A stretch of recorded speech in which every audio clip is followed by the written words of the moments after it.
দামের বাজারে 25 থেকে 30,000 টাকার মধ্যে সেরা 5টা স্মার্টফোন নিয়ে হাজির হয়েছে, কিন্তু আসলে আমি 11টা ফোন নিয়ে কথা বলবো ভাই। আর হ্যাঁ, এই মুহূর্তে এই ফোনগুলো বাংলাদেশের মার্কেটে অ্যাভেলেবেল এবং কোন ভেরিয়েন্টের দাম কত সেইটাও আমি আজকে বলে দেবো। অনেকেই বলতে পারেন ভাই এই ফোন বা ওই ফোন নিয়ে কথা বললেন না কেন? ভাইজান, আমি খোঁজ খবর নিয়ে দেখছি যে ফোনগুলো ভালো কিন্তু মার্কেটে অ্যাভেলেবেল নেই, সেই ফোনগুলোর নাম বলে কি লাভ আছে বলেন?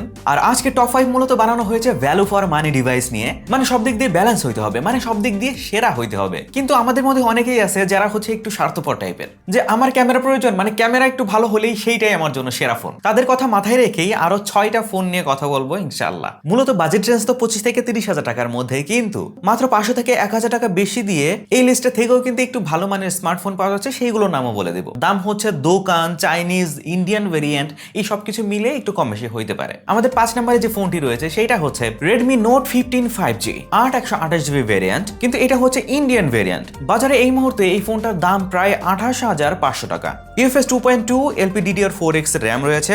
বাংলাদেশে এটা আনঅফিশিয়ালি সেল হচ্ছে। ফোনটির সামনে রয়েছে 6.77 ইঞ্চির full HD plus AMOLED display, 120 হার্জের refresh rate, 3200 nits peak brightness, 12 বিটের কালার ইন ডিসপ্লে ফিঙ্গারপ্রিন্ট সেন্সরের কারণে এই দামে এই ডিসপ্লে কিন্তু বেশ প্রিমিয়ামই লাগে। পারফরম্যান্সের জন্য রয়েছে 4 ন্যানোমিটারের স্ন্যাপড্রাগন 6 Gen 3 প্রসেসর। এটা মূলত দৈনন্দিন ব্যবহার, ভিডিও এডিটিং, মাল্টিটাস্কিং এবং মাঝারি থেকে কিছুটা ভারী গেমিং ভালোভাবে সামলাতে পারবে। তবে এটা কিন্তু গেমিং ফোন না, এটা হচ্ছে ব্যালেন্সড একটা অলরাউন্ডার। ক্যামেরায় রয়েছে OIS সহ 108 মেগাপিক্সেলের মেইন সেন্সর এবং 8 মেগাপিক্সেলের ultra wide sensor. Main camera দিয়ে কিন্তু 4K তে ভিডিও শুট করতে পারবেন। সামনে রয়েছে 20 মেগাপিক্সেলের সেলফি ক্যামেরা, 5520 mAh এর ব্যাটারি, সাথে রয়েছে 45 ওয়াটের ফাস্ট চার্জিং সাপোর্ট। এছাড়াও স্টেরিও স্পিকার, ডলবি অ্যাটমস এর support, hybrid SD card slot, IR blaster, IP65 IP66 এর ওয়াটারপ্রুফ রেটিং। তবে এই বাজেট রেঞ্জে কিন্তু আরেকটা ফোন আছে, টেকনো পোভা স্লিম 5G। ওই ফোনটা কিন্তু দেখতে একটু পাতলা এবং 1.5K রেজোলিউশনের ডিসপ্লে, সাথে 144 হার্জে কিন্তু বেশ আকর্ষণীয় ডিল। কিন্তু Redmi Note 15 এর স্ন্যাপড্রাগন 6 Gen 3 OIS যুক্ত ক্যামেরা এবং আলট্রা ওয়াইড সেন্সর মিলিয়ে Redmi কিন্তু ভাই একটু এগিয়েই আছে। যারা মূলত অ্যামোলেড ডিসপ্লে, এভারেজ ক্যামেরা, মোটামুটি শক্তিশালী পারফরম্যান্স সব একসাথে চান, তাদের জন্য Redmi Note 15 5G একটা ভালো অলরাউন্ডার। আমাদের লিস্টে টপ 4 এ রয়েছে Samsung Galaxy A36 5G। এর 6/128GB ভেরিয়েন্ট প্রায় 28,999 টাকায় পাওয়া যাচ্ছে। UFS 2.2 হচ্ছে এর স্টোরেজ টাইপ। ফোনটিতে রয়েছে 6.7 ইঞ্চির full HD plus super AMOLED display, 120 হার্জের refresh rate, 1200 nits peak brightness, সামনে পিছনে Gorilla Glass Victus Plus এর সাপোর্ট রয়েছে, IP67 এর ওয়াটারপ্রুফ রেটিং রয়েছে। প্রসেসর হিসেবে রয়েছে Snapdragon 6 Gen 3 প্রসেসর। এই তালিকার সবচেয়ে যে শক্তিশালী প্রসেসর ব্যাপারটা সেরকম না, কিন্তু স্যামসাং এর সফটওয়্যার অপটিমাইজেশন, বড় ভ্যাপর চেম্বার এবং স্টেবল পারফরম্যান্সের কারণে দৈনন্দিন ব্যবহার বলেন বা হালকা পাতলা যারা গেমার রয়েছেন তাদের ক্ষেত্রে ভালোই পারফরম্যান্স কিন্তু পাওয়া যাবে। এই ক্যামেরাটিতেও কিন্তু OIS এর সাপোর্ট রয়েছে। 50 মেগাপিক্সেলের মেইন ক্যামেরা, 8 মেগাপিক্সেলের আলট্রা ওয়াইড এবং 5 মেগাপিক্সেলের ম্যাক্রো ক্যামেরা রয়েছে। সামনে রয়েছে 12 মেগাপিক্সেলের সেলফি ক্যামেরা। এটাতেও কিন্তু 4K ভিডিও রেকর্ডিং করতে পারবেন। ব্যাটারি হিসেবে রয়েছে 5000 mAh এর ব্যাটারি, 45 ওয়াটের ফাস্ট চার্জিং সাপোর্ট। ব্যাটারি কিন্তু একটু কমই লাগতেছে, কিন্তু ফোনের প্রধান যে সুবিধা, মানে স্যামসাং ফোনের প্রধান যে সুবিধা, 6টা অ্যান্ড্রয়েড আপডেট পাওয়া যাবে, 6 বছরের সিকিউরিটি আপডেট পাওয়া যাবে। তো ফোনটা হচ্ছে 2025 সালের। সো আপনারা হিসাব নিকাশ করে নেন কতদিন পর্যন্ত আপডেটটা পাবেন। এই একই প্রসেসর দিয়ে Redmi Note 15 এ কিন্তু বেশি ব্রাইট ডিসপ্লে এবং বড় ব্যাটারি পাচ্ছেন, কিন্তু এটা একটু আগায় রাখার কারণ হচ্ছে ওই যে Galaxy A36 এর software update, camera processing, IP67, build quality ও দীর্ঘমেয়াদী ব্যবহারের কথা যদি চিন্তা করেন সেই ক্ষেত্রে এটা একটু আগায়েই থাকে। এটা হচ্ছে আমার পার্সোনাল অপিনিয়ন ভাই। যারা ফোন সচরাচর পরিবর্তন করতে চান না, 3 থেকে 5 বছর ব্যবহার করতে চান, ক্যামেরা, সফটওয়্যার ও ব্র্যান্ড নির্ভরযোগ্যতাকে বেশি গুরুত্ব দেন, তাদের জন্য Galaxy A36 ভালো একটা পছন্দ হইতেই পারে। আমাদের লিস্টে 3 নম্বরে রয়েছে Motorola Moto G86 Power। এর 8/128GB ভেরিয়েন্ট, এটা মূলত ইন্ডিয়ান ভেরিয়েন্ট। এর দাম প্রায় 30,500 টাকা, অর্থাৎ আমাদের যে নির্ধারিত প্রাইস তার থেকে 500 টাকা বেশি দাম। কিন্তু এই 500 টাকা বাড়িয়ে আপনি কি কি পাচ্ছেন? 6.7 ইঞ্চির 1.5K AMOLED ডিসপ্লে, 120 হার্জের রিফ্রেশ রেট, HDR10+ এর সাপোর্ট, সর্বোচ্চ 4500 নিটস পিক ব্রাইটনেস, যদিও এটা নামের কথা, Gorilla Glass 7i এর সাপোর্ট, IP68, 69 এবং মিলিটারি স্ট্যান্ডার্ড সার্টিফিকেশন রয়েছে। পারফরম্যান্সেও পাচ্ছেন একটু বেশি। 4 ন্যানোমিটারের MediaTek Dimensity 7400। এইটা Samsung Galaxy A36 Redmi Note 15 এর Snapdragon 6 Gen 3 এর তুলনায় বেশ শক্তিশালী, বিশেষ করে গেমিং এবং পারফরমেন্সে। ক্যামেরায় এই ফোনটিতে পাচ্ছেন Sony LY-TIA 600 sensor, 50 megapixel sensor মূলত, এবং এইখানেও রয়েছে OIS সাপোর্ট, 8 মেগাপিক্সেলের আলট্রা ওয়াইড ক্যামেরা, এবং এইটা কিন্তু ম্যাক্রোতেও ছবি তুলতে পারে। সামনে রয়েছে 32 মেগাপিক্সেলের সেন্সর, মানে selfie camera, 4K video shoot করতে পারবেন এই ফোনটি দিয়ে। ফোনটির আর একটা শক্তিশালী দিক আছে ভাই, 6720 mAh এর ব্যাটারি, 33 ওয়াটের টার্বো পাওয়ার চার্জ রয়েছে, এটা একটু কম মনে হচ্ছে আমার কাছে। মেমোরি কার্ড স্লট রয়েছে, ওয়াইফাই 6 এর সাপোর্ট রয়েছে, স্টেরিও স্পিকার রয়েছে, কিন্তু গ্যালাক্সি A36 এটা কিন্তু সফটওয়্যার আপডেটের ক্ষেত্রে আগাই থাকবে।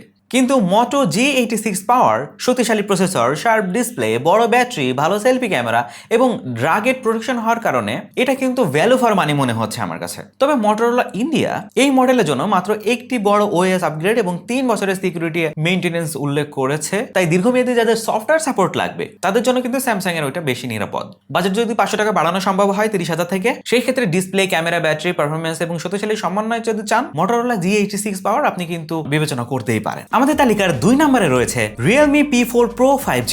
UFS 2.2 হচ্ছে স্টোরেজ টাইপ, 8/128GB ইন্ডিয়ান ভেরিয়েন্টের দাম হচ্ছে প্রায় 30,999 টাকা। মূল যে আমাদের বাজেট সেগমেন্ট সেখান থেকে 1000 টাকা বেশি। এটা রাখার কারণ হচ্ছে যারা 1000 টাকা বাড়াইতে পারবেন, বাড়াইলে আপনি কি কি বেশি পাচ্ছেন সেইটা আগে শোনেন। ফোনটিতে রয়েছে 6.8 ইঞ্চির 1.5K hyper glow OLED display, 144 hertz refresh rate, 10 বিটের কালার, সর্বোচ্চ 1800 নিটসের SBM brightness, display resolution 1280x1800, তাই ভিডিও দেখা হোক বা গেমিং এর ক্ষেত্রে যথেষ্ট শার্প দেখাবে এটা। পারফরম্যান্সের জন্য স্ন্যাপড্রাগন 7 Gen 4 প্রসেসর রয়েছে এবং আলাদা হাইপার ভিশন গ্রাফিক্স চিপ রয়েছে। এর ফলে কিছু সাপোর্টেড গেমে ফ্রেম ইন্টারপোলেশন ও রেজোলিউশন এনহ্যান্সমেন্ট ব্যবহার করা যায়। ফোনটিতে কিন্তু UFS 3.1 স্টোরেজ টাইপ রয়েছে, তাই অ্যাপ ওপেন ক্লোজ থেকে শুরু করে সবকিছু বেশ ফাস্ট কাজ করে। ক্যামেরা হিসেবে রয়েছে সনির IMX896 সেন্সর, 50 মেগাপিক্সেলের OIS রয়েছে, 8 মেগাপিক্সেলের আলট্রা ওয়াইড সেন্সর রয়েছে। সামনে পেছনে দুইটা ক্যামেরা দিয়ে কিন্তু 4K 60fps আপনি ভিডিও শুট করতে পারবেন। 7000 mAh এর ব্যাটারি রয়েছে, 80 ওয়াটের ফাস্ট চার্জিং সাপোর্ট রয়েছে, রিভার্স চার্জিং রয়েছে, বাইপাস চার্জিং রয়েছে। এত বড় ব্যাটারি থাকার পরেও এই ফোনটির থিকনেস হচ্ছে 7.68 মিলিমিটার এবং ওজনও কম, 179 গ্রাম। মোটো G86 পাওয়ার, শক্তিশালী প্রোটেকশন ও তুলনামূলক ক্লিন অ্যান্ড্রয়েড দিচ্ছে, কিন্তু Realme P4 Pro প্রসেসর, 144 হার্জের ডিসপ্লে, 80 ওয়াটের চার্জিং এবং সামনে পিছনে ভিডিও রেকর্ডিংটা কিন্তু অনেক বেশি হাই লাগছে আমার কাছে।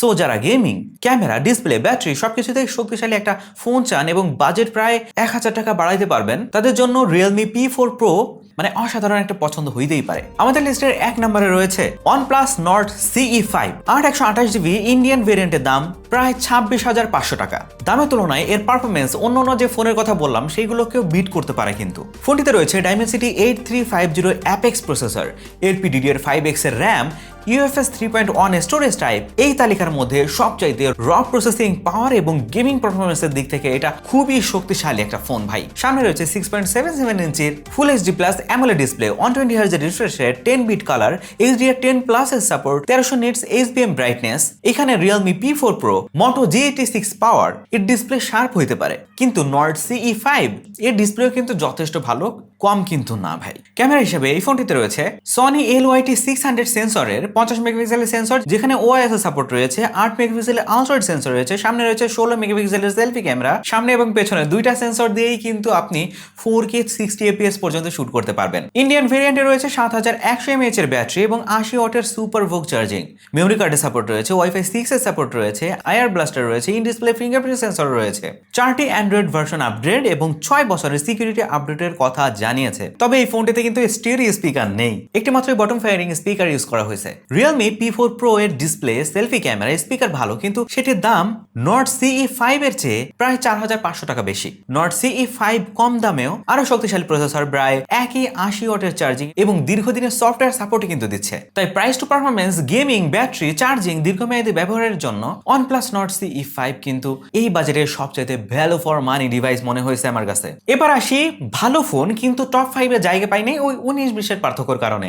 এগুলো যে খারাপ ব্যাপারটা সেরকম একদমই না। iQOO Z11X 5G, 8/128GB Indian ভেরিয়েন্টের দাম প্রায় 29,999 টাকা। এখানে প্রসেসর হিসেবে পাচ্ছেন Dimensity 7400 টার্বো, ডিসপ্লে হিসেবে পাচ্ছেন 6.76 ইঞ্চির 120 হার্জের LCD ডিসপ্লে, 50+2 মেগাপিক্সেলের ক্যামেরা, 32 মেগাপিক্সেলের সেলফি ক্যামেরা, 7200 mAh এর ব্যাটারি এবং 44 ওয়াটের ফাস্ট চার্জিং সাপোর্ট। পারফরমেন্স এবং ব্যাটারি কিন্তু দুর্দান্ত, মানে যারা পারফরমেন্সের জন্য একটা ফোন নিতে চান তারা কিন্তু এই ফোনটা চুজ করতে পারেন। কিন্তু অ্যামোলেড ডিসপ্লে এবং আলট্রাওয়াইড সেন্সর না থাকার কারণে কিন্তু এটা টপ 5 থেকে বাইরে আছে। 2 নম্বরে আছে হচ্ছে Motorola Moto Z67 পাওয়ার 828GB ইন্ডিয়ান ভেরিয়েন্টের দাম হচ্ছে 26,299 টাকা। স্ন্যাপড্রাগন 7S Gen 2 রয়েছে, 120 হার্জের full HD plus LCD display রয়েছে, 50+ 8 মেগাপিক্সেলের ক্যামেরা, 32 মেগাপিক্সেলের সেলফি ক্যামেরা, 7000 mAh এর ব্যাটারি রয়েছে, 30 ওয়াটের ফাস্ট চার্জিং সাপোর্ট রয়েছে। ব্যাটারি এবং ক্যামেরা ভালো, কিন্তু অ্যামোলেড ডিসপ্লে না থাকার কারণে এটা পিছ হয়ে আছে। সো যারা একটা ক্যামেরা ফোন এবং দীর্ঘক্ষণ ধরে ব্যাটারি ব্যাকআপ চাচ্ছেন তারা কিন্তু এই ফোনটা চুজ করতেই পারেন। এরপর রয়েছে